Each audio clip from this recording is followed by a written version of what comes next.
ఓం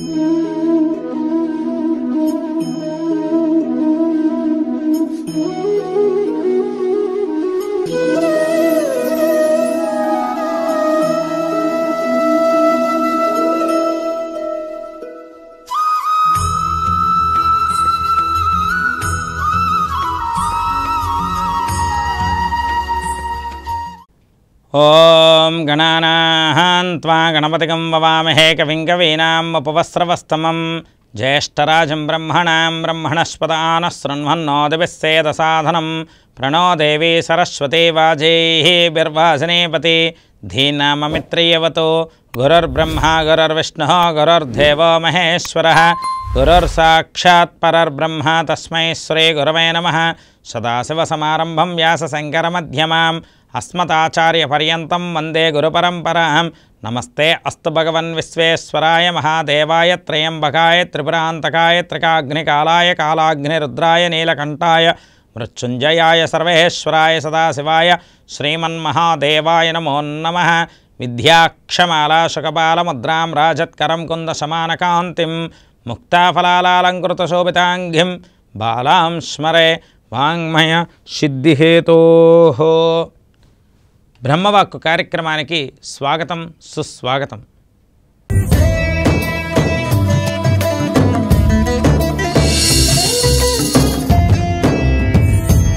ఇరవై 2/2025 గురువారం. నేటి పంచాంగం స్వస్తి శ్రీ క్రోధినామ సంవత్సరం ఉత్తరాయణ పుణ్యకాలం శిశిర ఋతువు మాఘమాసం. ఈరోజు సూర్యోదయం ఉదయం 6:32 మొదలవుతుంది. సూర్యాస్తమయం సాయంకాలం 6 గంటల నుండి మొదలవుతుంది. ఈరోజు తిథి మాఘ బహుళ సప్తమి ఉదయం 6:39 వరకు, తదుపరి అష్టమి తిథి. ఈరోజు నక్షత్రం ఉదయం 10:39 వరకు, తదుపరి అనురాధ నక్షత్రం. ఈరోజు యోగం ధ్రువయోగం ఉదయం 9:06 వరకు, తదుపరి వ్యాఘాత యోగం. ఈరోజు కరణం బాలవకరణం రాత్రి 7:14 వరకు, తదుపరి కౌలవ కరణం. ఈరోజు శుభ సమయాలంటూ ఏమీ లేవు. ఈరోజు రాహుకాలం పగలు 1:30 నుండి 3 గంటల వరకు. ఈరోజు యమగండ కాలం ఉదయం 6 గంటల నుండి 7:30 వరకు. ఈరోజు దుర్ముహూర్తం ఉదయం 10 గంటల నుండి 10:48 వరకు. పునః మధ్యాహ్నం 2:48 నుండి 3:36 వరకు. ఈరోజు వర్జం మధ్యాహ్నం 3 గంటల నుండి 4:44 వరకు. ఈరోజు అమృత గడియలు రాత్రి 1:26 నుండి 3:10 వరకు. ఈరోజు రాశి చక్రంలో ఉన్నటువంటి గ్రహస్థితి గమనాన్ని ఒక్కసారి పరిశీలన చేస్తూ వృషభ రాశిలో గురువు, మిథున రాశిలో కుజుడు, కన్యా రాశిలో కేతువు, తులారాశిలో చంద్రుడు, కుంభరాశిలో శని, రవి, బుధగ్రహాలు, మీనరాశిలో శుక్ర, రాహువులు. ఈ విధంగా రాశి చక్రంలో ఉన్నటువంటి గ్రహస్థితి గమనాన్ని మనం పరిశీలన చేశాం. తదుపరి మనం తెలుసుకోబోయే అంశం నేటి విశేషం.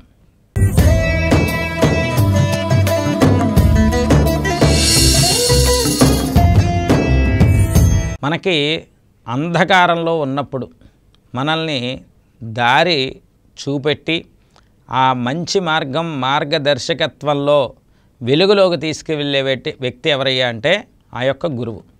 ఆ గురువు ఎవరు? ఆది గురువు ఆ యొక్క తల్లి మాత్రమే. మాతృదేవోభవ అని అన్నది ఎందుకంటే తల్లే ఆది గురువు. తన గర్భంలో ఉన్నటువంటి బిడ్డకి జన్మనిచ్చి ఆ యొక్క ప్రాణత్యాగ సహితంగా ఉన్నటువంటి జీవితాన్ని మనకి ధారపోస్తుంది కాబట్టి తల్లి ఆది గురువు. అందుకే మాతృనింద వల్ల ఇబ్బందులు ఎక్కువగా వస్తాయి. తల్లిని నిందించడం అంటే పాపం, చాలా తప్పది. తల్లిని ఎప్పుడూ కూడా నిందించకూడదు. తల్లి ఎప్పుడూ కూడా మన యోగక్షేమాన్ని చూస్తుంది. ఆ తర్వాత పితృదేవోభవ అంటే ఇక్కడ తండ్రి యొక్క అధికారికంగా తన కష్టార్జితాన్ని మనకు ధారపోస్తాడు, మన బాగోగులు చూసుకుంటాడు. తల్లి 9 నెలలు కడుపులో బిడ్డను మోసి జన్మనిస్తే తండ్రి 100 ఏళ్ల జీవితానికి తన కష్టాన్ని ధారాదత్తం చేస్తాడు కాబట్టి తండ్రి కూడా గురువు. అలాగే చదువు చెప్పిన ఉపాధ్యాయులు, చదువు చెప్పినటువంటి గురువులు, ఆ చదువు చెప్పేటువంటి ఆ యొక్క గురువుల్ని కూడా ఎప్పుడూ కూడా తోలనాడకూడదు, కష్టంలో కూడా నిందలుగా మాట్లాడకూడదు. ఎందుకంటే గురువు నింద చాలా చాలా దోషం. అందువల్ల ప్రతి ఒక్కరూ కూడా దైవనింద, గురునింద, మాతృనింద, పరనింద అస్సలు చేయకుండా భగవంతుడు మనల్ని ఎప్పుడూ కూడా ప్రసాదం చేసేటువంటి ఈ మంచి ఆరోగ్యవంతమైన జీవితాన్ని ఇచ్చినందుకు కృతజ్ఞతగా ప్రతి ఒక్కరిని కూడా తల్లిదండ్రులని పాద నమస్కారం చేయాలి, అలాగే గురువుల పాద నమస్కారం చేయాలి, పెద్దవాళ్ళని గౌరవిస్తూ ఉండాలి. అలాగే మన మంచి కోరే స్నేహితులు ఉంటారు చాలామంది, వాళ్ళ మాట వింటూ వాళ్ళకి సహకారంగా ఉండాలి. అందువల్ల ఎప్పుడూ కూడా అవతల వాళ్ళల్లో ఉన్న లోటుపాట్లని చూడకుండా అవతల వాళ్ళల్లో ఉన్న మంచితనాన్ని గ్రహించుకుని హంసలాగా బతికేటువంటి వ్యక్తికి ఈ యొక్క శివరాత్రి ఉత్సవాల్లో పరమేశ్వరుడు ఖచ్చితమైన శుభవార్తనిస్తాడు. అందుకే ఎప్పుడూ కూడా తల్లిదండ్రులను కానీ గురువులను కానీ మంచి స్నేహితులు, మన మంచి కోరే స్నేహితులు కానీ ఏదో వాళ్ళు తిట్టారు ఏదో మనల్ని అన్నారని కాదు, వాళ్ళు ఏమన్నా మన మంచి కోసమే అనుకునేటువంటి వ్యక్తి ఎవరైనా ఉంటే ఆ యొక్క వ్యక్తి పరమేశ్వరుడికి చాలా ప్రీతిగా ఉండి గురువుకి ప్రీతిగా ఉండేటువంటి శిష్యుడిగా ఉంటాడు. అందువల్ల ఈరోజు దత్తాత్రేయ స్వామి వారి యొక్క ఆరాధన అధికంగా చేయాలి. బాబాగారు షిరిడి సాయినాథుడి యొక్క ఆరాధన అధికంగా చేయాలి. అలాగే గురు రాఘవేంద్ర స్వామి ఆరాధన అధికంగా చేసుకుంటూ మరి వృషభ రాశిలో గురువు ఉన్నప్పుడు చేసేటువంటి ఈ యొక్క గురుసేవ తత్పరత, గురు యోగ్యత చాలామందికి మంచి జీవితం రానున్న కాలంలో మిథున రాశిలో గురుడు వచ్చినప్పుడు దాని ప్రభావం అధికంగా చూపిస్తుంది. ఎందుకంటే ప్రస్తుతం ఉన్నటువంటి గ్రహస్థితి చాలా తటస్థంగా ఉన్నది. ఆ తటస్థత ప్రతి ఒక్క రాశి మీద పడుతోంది. అందువల్ల మనకి భక్తి మార్గం అధికంగా కావాలి, చక్కనైనటువంటి గురు పరంపర యోగ్యతగా ఉండాలి, ఆ యొక్క సదాశివుడు అనుగ్రహం ఉండాలని ప్రతి ఒక్కరూ కూడా కోరుకుంటూ ఈరోజు మీ ఇంటికి ఈరోజు సాంబ్రాణి గుగ్గులం అన్ని రాసుల వారు ప్రతి ఇంట్లోని కూడా సాయంకాలం ఇల్లంతా తడిగుడ్డ పెట్టి తుడిచి సాంబ్రాణి గుగ్గులం అధికంగా వేయండి. ఎందుకంటే అష్టమి చంద్ర విభ్రాజ దళిక స్థల శోభిత, ఆ యొక్క అష్టమి నాడు అమ్మవారి యొక్క ఆరాధన సాంబ్రాణి గుగ్గులంతో పొగ వేసిన వాళ్ళకి చాలా విశేషమైనటువంటి శుభం జరుగుతుంది. అందుకే ప్రతి ఒక్కరూ కూడా అమ్మవారి ఆరాధనతో పాటు గురు ఆరాధన కూడా చేసుకుంటూ పెద్దవాళ్ళ కాళ్ళకి నమస్కారం చేయండి, మీకు శుభం జరుగుతుంది. తదుపరి మనం తెలుసుకోబోయే అంశం ద్వాదశ రాశుల నేటి గోచార ఫలితాలు.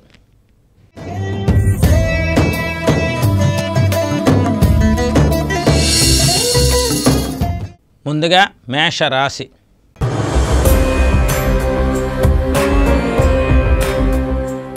అశ్విని నక్షత్రం 1, 2, 3, 4 పాదాలు, భరణి 1, 2, 3, 4 పాదాలు, కృత్తిక 1వ పాదంలో ఉన్నటువంటి మేషరాశి జాతకులందరికీ కూడా నిర్దిష్టమైనటువంటి శుభయోగాలు అధికంగా ఉన్నవి ఈరోజు కూడా.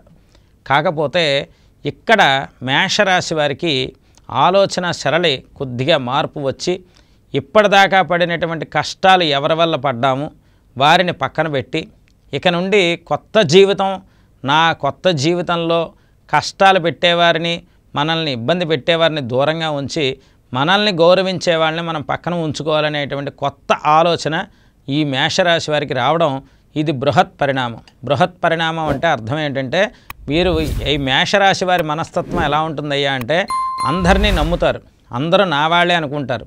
కానీ వీరికి గత కొద్ది కాలంగా చాలా నమ్మక ద్రోహాలు జరిగాయి, అది మేషరాశి వారికే తెలుసు. అటువంటి మేషరాశి వారికి ఈరోజు వీళ్ళకి వచ్చేటువంటి ఆలోచనే సువర్ణ అధ్యాయ లిఖితంగా ఉంటుంది. కొత్త జీవితంలోకి అడుగు పెడతారు, అన్ని రకాలుగా సుఖ సంపదలు పొందుతారు. గురుచరిత్ర పారాయణ చేయండి, మేషరాశి వారికి చాలా విశేషంగా పనిచేస్తుంది. గురుబలం కూడా ఉన్నది మేషరాశి వారికి. తదుపరి మనం తెలుసుకోబోయే రాశి వృషభ రాశి.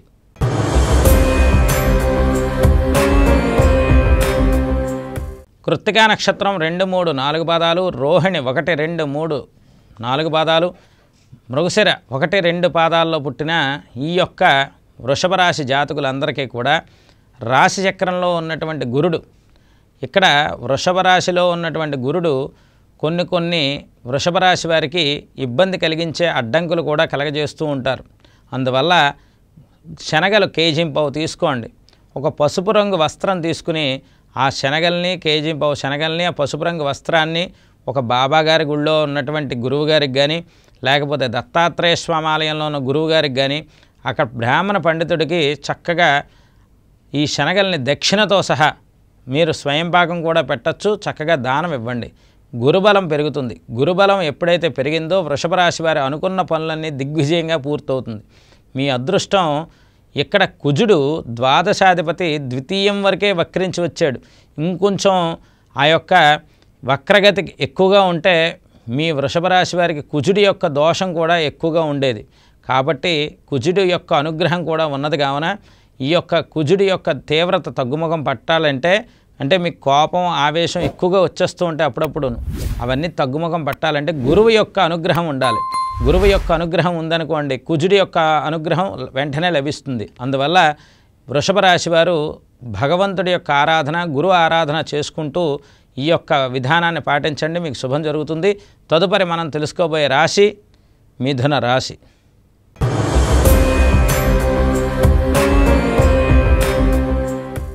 మృగశిర నక్షత్రం 3-4 పాదాలు, ఆరుద్ర 1, 2, 3, 4 పాదాలు, పునర్వసు 1, 2, 3 పాదాల్లో ఉన్నటువంటి మిథున రాశి వారికి ఈరోజు కొద్దిగా నమ్మక ద్రోహం జరిగేటువంటి సందర్భం ఎక్కువగా ఉంటుంది. అందువల్ల ఎవరిని అతిగా నమ్మద్దు. మిథున రాశి వారు కొద్దిగా గురుబలం అనేది లేదు. ద్వాదశ గురుడు శుభమూలికంగా ఉన్నప్పటికీ కూడా రాశిచక్రంలో ఉన్న కుజుడు, ఆ కుజుడి యొక్క భాగ్య దృష్టి భాగ్యస్థానాధిపతి మీద పడడం, అలాగే దశమ కేంద్రంలో ఉన్నటువంటి ఆ ద్వాదశాధిపతి శుక్రుడు, అలాగే సప్తమ దశమాధిపతి ద్వాదశంలో ఉండడం, ఇదన్నీ కూడా ఎలా ఉన్నాయంటే కొద్దిగా నమ్మక ద్రోహం జరిగేటువంటి అంశం. ధనం చేతికి వచ్చేది చివరిదాకా వచ్చినట్టే వచ్చి ఆగిపోవడం ఇత్యాదివన్నీ ఉన్నాయి. అందువల్ల ఆశలకి, నిరాశలకి, అత్యాశలకి ఏది వద్దు. అంతా కూడా పరమేశ్వరుడు ఉన్నాడని నమ్మండి. మిథున రాశి వారికి శుభం జరుగుతుంది. ఈ యొక్క గురు ఆరాధన అనేది ఈ మిథున రాశి వారు చక్కగా చేసుకోండి. ఈ యొక్క గురు ఆరాధన ఏ విధంగా చేయాలి అంటే, చక్కగా మీరు పసుపు రంగు వస్త్రంలోని 1 కేజీ శనగలు వేసి మూట కట్టి దాంట్లో దక్షిణ తాంబూలం కూడా మీకు దగ్గరలో ఉన్న పండితులకి చక్కగా దక్షిణతో సహా దానం ఇవ్వండి. మీకు అన్నింటా శుభం జరుగుతుంది. తదుపరి మనం తెలుసుకోబోయే రాశి కర్కాటక రాశి.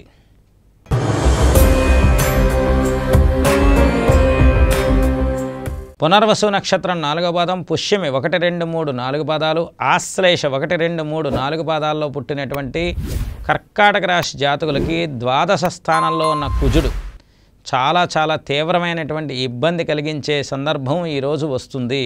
అందువల్ల వాహనం నడిపేటప్పుడు చాలా జాగ్రత్తగా అప్రమత్తంగా నడపండి. ప్రభుత్వం వారు నిర్ధారణ చేసినటువంటి ప్రణాళికల్లోనే నడపండి. అంతేనే తప్ప వాహనం ఇచ్చారు కదా అని చెప్పి పెద్దవాళ్ళైనా చిన్నవాళ్ళైనా స్పీడ్గా వెళ్ళవద్దు. కొద్దిగా వాహన ప్రమాద దోషం ఉన్నది. అలాగే ఈ యొక్క గురుడు ఏకాదశ స్థానంలో కర్కాటక రాశి గురుడికి ఉచ్చం. అందువల్ల ఉచ్చస్థితిలో ఉన్న రాశిని చూస్తున్న తన తృతీయ దృష్టి చూస్తున్నారు కాబట్టి గురు పరంపర అనుగ్రహం కోసం గురుదేవతల యొక్క ఆరాధన అధికంగా చేయండి. మీ యొక్క వ్యక్తిగతంగా మీరు పడుతున్నటువంటి మానసిక సమస్యలకి ఆ యొక్క గురువు మంచి పరిష్కార మార్గం చూపిస్తారు. ఖచ్చితంగా కర్కాటక రాశి వారికి శుభం జరుగుతుంది. తదుపరి మనం తెలుసుకోబోయే రాశి సింహరాశి.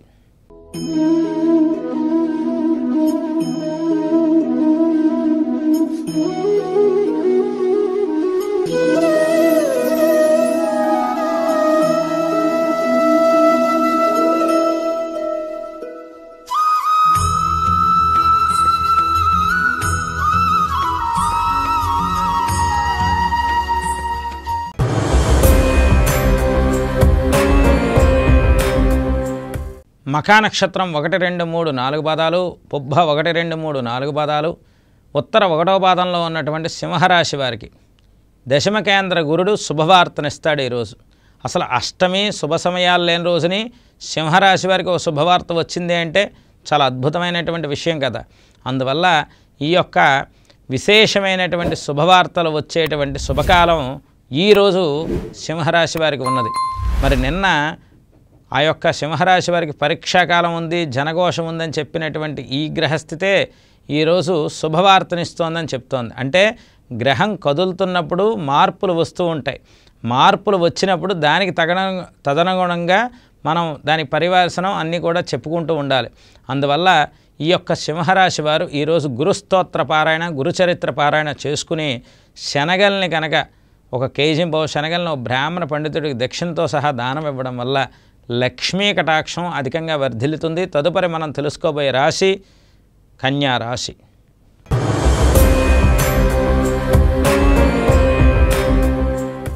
ఉత్తరా నక్షత్రం 2, 3, 4 పాదాలు, హస్త 1, 2, 3, 4 పాదాలు, చిత్త 1, 2 పాదాల్లో పుట్టిన కన్యారాశి జాతకులందరికీ కూడా నిర్దిష్టమైనటువంటి ఈ గురుబలంతో కూడినటువంటి ఈ యొక్క జీవితంలో మీరు ఊహించనటువంటి అద్భుతమైనటువంటి శుభవార్త, ధనయోగ సంపదలు వచ్చేటువంటి రోజు ఈ యొక్క అష్టమి మాఘమాసం.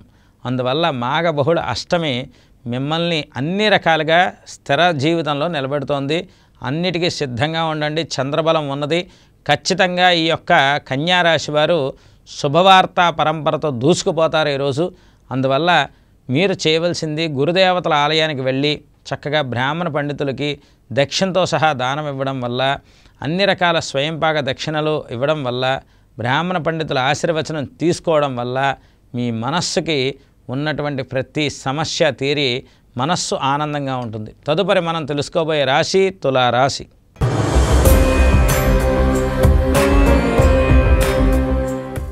చిత్తా నక్షత్రం 3-4 పాదాలు, స్వాతి 1-2-3-4 పాదాలు, విశాఖ 1-2-3 పాదాల్లో పుట్టినటువంటి తులారాశి వారికి రాశి చక్రంలో చంద్రుడు అద్భుతమైనటువంటి యోగాన్ని ఇవ్వబోతున్నారు. అన్నింట శుభవాన్ని చేయబోతున్నారు. ఏ పని చేసినా కలిసి వచ్చే విధంగా చేస్తున్నారు. అన్నింటా కూడా ఖచ్చితమైనటువంటి మార్పులు మీ యొక్క తులారాశి వారికి రాబోతున్నాయి. ఎందుకంటే మొన్నటిదాకా అర్ధాష్టమంలో ఉన్నటువంటి రవి ప్రభావం వల్ల వృత్తిలోని కొన్ని ఆటంకాలు వచ్చినా కూడా ఈరోజు అష్టమంలో గురుడు ఉన్నటువంటి సందర్భంలో ఉన్న గురువారం కావున మీరు చేయవలసిందల్లా చక్కనైనటువంటి పసుపు రంగు వస్త్రంలో కేజింపు శనగల్ని వేసి మూటగట్టి ఒక బ్రాహ్మణ పండితుడికి, గురుదేవత ఆలయాల్లో కావచ్చు, శివాలయాల్లో కావచ్చు ఉన్న బ్రాహ్మణ పండితులకి దక్షిణతో సహా మీరు దానం ఇవ్వడం వల్ల ఆ యొక్క గురు బృహస్పతి అనుగ్రహం, గురు అనుగ్రహంతో, బ్రాహ్మణ పండితుల అనుగ్రహంతో తులారాశి వారు దూసుకుపోతారు. ఈ అష్టమ గురుడు కొంత అడ్డుగోడలా ఉంటుంది. జాగ్రత్తగా మీరు గురుదేవతల ఆలయానికి వెళ్ళి స్వామి నమస్కారం చేసుకుంటే చాలా అద్భుతంగా ఉంటుంది. తదుపరి మనం తెలుసుకోబోయే రాశి వృశ్చిక రాశి.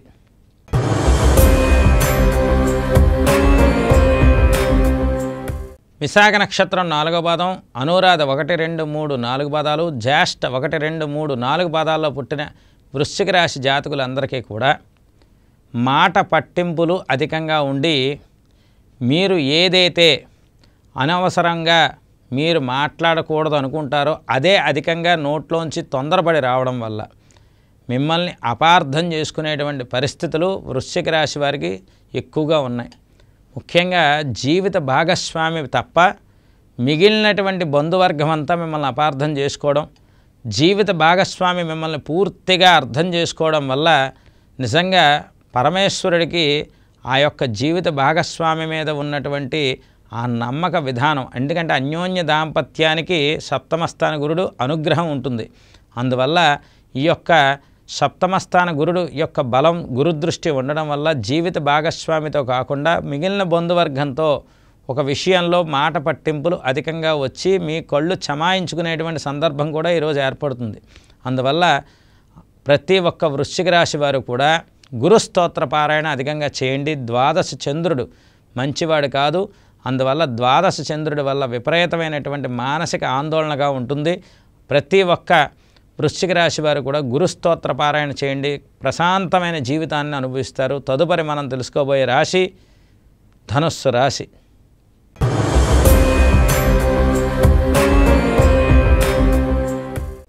మూలా నక్షత్రం 1-2-3-4 పాదాలు, పూర్వాషాఢ 1-2-3-4 పాదాలు, ఉత్తరాషాఢ 1వ పాదంలో ఉన్న ధనుస్సు రాశి జాతకులకి చంద్రబలంతో కూడినటువంటి రోజు కావున పేరు ప్రఖ్యాతులతో పాటు ఐశ్వర్యవంతులయ్యేటువంటి పరిస్థితి కూడా ఈ ధనుస్సు రాశి వారికి అధికంగా ఉన్నది. ప్రతి ఒక్క ధనుస్సు రాశి వారు కూడా చక్కనైనటువంటి ప్రణాళికాబద్ధమైనటువంటి జీవితంలోకి వెళ్తున్నారు. ఏ పని చేసినా కూడా అద్భుతంగా ఉంటుంది. ప్రామాణికతతో కూడినటువంటి ఈ యొక్క గ్రహస్థితి ధనుస్సు రాశి వారికి కలిసి వస్తుంది. మాట చెల్లింపు అధికంగా ఉంటుంది. ఇంతవరకు ధనుస్సు రాశి వారి మాట వినని వాళ్ళు కూడా ధనుస్సు రాశి వారిని గౌరవించే స్థితి ఉంటుంది ఈరోజు. అందువల్ల గురుస్తోత్ర పారాయణ, గురుచరిత్ర పారాయణ, గురుస్తోత్ర పరంపర చేయండి. గురువు యొక్క అనుగ్రహంతో దినదినాభివృద్ధి పొందుతారు. తదుపరి మనం తెలుసుకోబోయే రాశి మకర రాశి.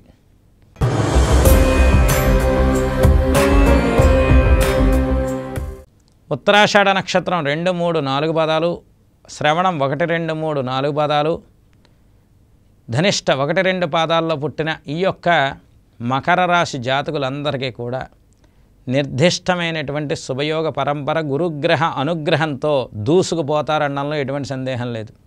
చాలా చాలా తెలివిగా, చాలా విధి విధానాలతో ఎక్కడికి వెళ్ళాలన్నా కూడా మీ యొక్క అనుగ్రహం ఎలా ఉంటుందయ్యా, మీ యొక్క పరిస్థితి ఎలా ఉంటుంది అంటే మకర రాశి వారికి మంచి పేరు ప్రఖ్యాతులు వస్తాయి.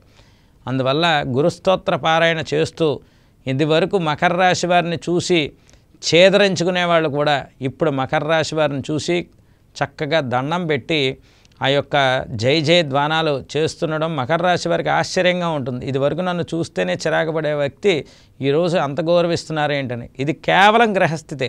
మకర రాశి వారికి ఏలినాడి శని గ్రహస్థితి ఇదంతా వచ్చింది. ఇప్పుడు శని యొక్క ప్రభావ తీవ్రత రాజయోగాన్ని ఇస్తోంది, గురుదృష్టి ఉన్నది. అందువల్ల ప్రతి పని అవలేలగా ముందుకు వెళ్తుంది. కంగారు పడవద్దు, గురుస్తోత్ర పారాయణ చేయండి, అన్నింటా శుభం జరుగుతుంది. తదుపరి మనం తెలుసుకోబోయే రాశి కుంభరాశి.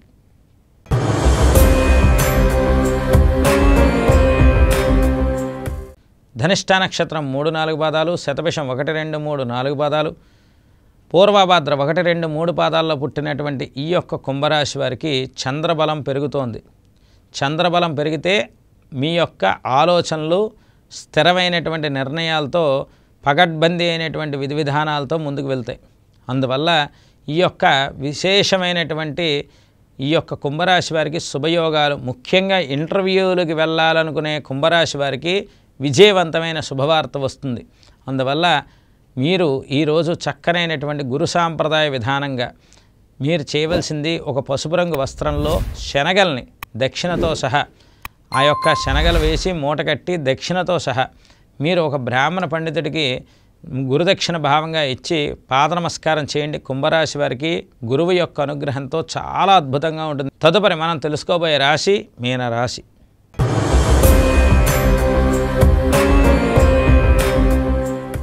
పూర్వభాద్ర నక్షత్రం 4వ పాదం, ఉత్తరాభాద్ర 1, 2, 3, 4 పాదాలు, రేవతి 1, 2, 3, 4 పాదాల్లో పుట్టిన మీనరాశి జాతకులందరికీ కూడా చాలా చాలా యోగ్యవంతమైనటువంటి శుభకాలంతో కూడిన పరీక్షాకాలం.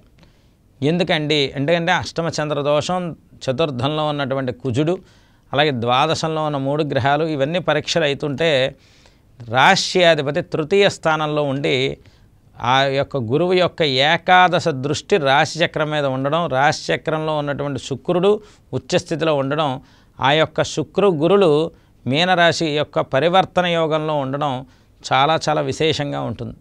అందువల్ల ప్రతి ఒక్క మీనరాశి వారు కూడా సాంప్రదాయబద్ధమైనటువంటి గురు సాంప్రదాయంలో గురుదేవతల ఆరాధన చేయండి. ఖచ్చితంగా మీనరాశి వారికి శుభం జరుగుతుంది. ఈ విధంగా ద్వాదశ రాశులకి గురించి మనం చెప్పుకున్నాం. తదుపరి మనం తెలుసుకోబోయే అంశం నేటి ధర్మ సందేహాలు.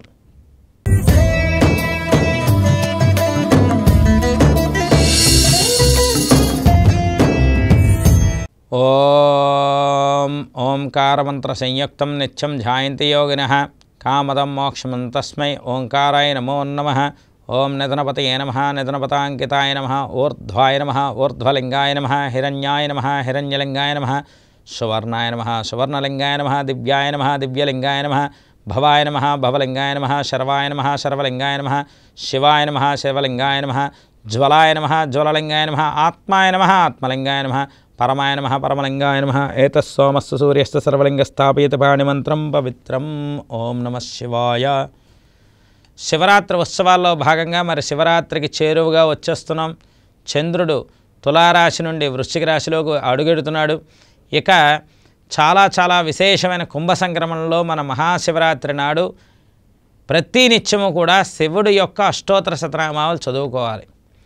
ఏమిటి శివుడి యొక్క అష్టోత్తర శతనామావళి చదువుకోవడం వల్ల మాకేమిటండి లాభం అంటే, మనస్సు మీద ఉండేటువంటి గ్రహం ఏమిటయ్యా అంటే చంద్రుడు. పరమేశ్వరుడు సోమవారం నాడు పరమేశ్వరుడికి యొక్క ఆరాధన చేస్తారు. ఎందుకంటే చంద్రుడు సోమవారానికి అధిపతి. అందువల్ల చంద్రప్రీతిగా మనం చేసే సోమవార శివారాధన మనస్సుకి చాలా ఆహ్లాదాన్ని ఇస్తుంది. మనస్సులో ఉండేటువంటి బాధలు, చంద్రగ్రహ దోషాలు అన్నీ పోతాయి. ఇక్కడ ఈ శివరాత్రి ముందు ప్రతి నిత్యము కూడా అంటే బహుళ పాడ్యము నుండి బహుళ అమావాస్య వరకు వచ్చేటువంటి ప్రతి నిత్యము కూడా ఈ శివారాధన చేస్తూ అష్టోత్తర శతనామాలు చదువుకోవడం వల్ల శరీరం మీద ఉండేటువంటి చర్మ వ్యాధులు ఏవైనా ఉన్నా అలాగే జుట్టు పల్చబడిపోవడం, అలాగే కాళ్ళు నొప్పులు అధికంగా రావడం, శ్వాసకోశంలో ఇబ్బందులు రావడం, ఇలాంటి వ్యాధులతో ఇబ్బంది పడుతూ ఉన్నటువంటి వాళ్ళందరికీ కూడా మొహంలో కళా కాంతి ఇచ్చేది శివుడు మాత్రమే. అందుకే శివారాధన ప్రతి నిత్యము కూడా మాఘమాసంలో చెయ్యాలి. 2 పూట్ల కూడా అష్టమి నాడు చక్కనైనటువంటి ఆ యొక్క శివాష్టోత్తర శతనామావళి చదువుకుంటూ శివుడికి ప్రీతికరమైన కొబ్బరికాయని నైవేద్యంగా పెట్టుకుని, అలాగే శివ శివ శివ శివ హరహర హరహర అనుకుంటూ ఎవరైతే శివనామస్మరణ అధికంగా చేసుకుంటారో, మరి శివుడు అంటేనే ఆది గురువు. ఎందుకంటే జగతః పితరౌ వందే పార్వతీ పరమేశ్వరో అని అన్నారు. అందువల్ల శివుడు ఆది గురువు కావున ఈ యొక్క శివారాధన మాఘమాసంలో చేయడం వల్ల, ఈరోజు అష్టమి కాబట్టి మరి గౌరీదేవి ఆరాధన కూడా చేసుకోవడం వల్ల మనస్సు చంచలమైనటువంటి స్థితిలో కాకుండా స్థిరలక్ష్మిగా ఉండే స్థితిగా, మనకి సమస్యలు వచ్చినప్పుడు ఆ సమస్యలకి అనుగుణంగా లక్ష్మీ అనుగ్రహం కూడా ఉండాలంటే శివారాధన ఈరోజు అష్టోత్తర శతనామాలు చదువుకోవడం వల్ల మనకు ఉన్నటువంటి శరీర రుగ్మతలతో సహా పోతాయి. ఈ విధంగా నేటి ధర్మ సందేహాన్ని బ్రహ్మవాక్య కార్యక్రమాన్ని ముగిస్తూ, రేపు శుక్రవారం, మరి చాలా విశేషమైనటువంటి శుక్రవారం, అందులోనే అనురాధ నక్షత్రంతో కూడిన శుక్రవారం. రేపు ఖచ్చితంగా అమ్మవారి యొక్క ఆరాధన, లక్ష్మీ ఆరాధన, శివారాధనలో యజ్ఞాగాదులతో కూడినటువంటి మంత్ర విశిష్టతతో రేపు బ్రహ్మవాక్య కార్యక్రమంలో మళ్ళీ కలుసుకుందాం. అందరూ కూడా శుభప్రదంగా ఉండాలని మనసావాచ కోరుకుంటూ సర్వే జనా సుఖినో భవంతు. స్వస్తి.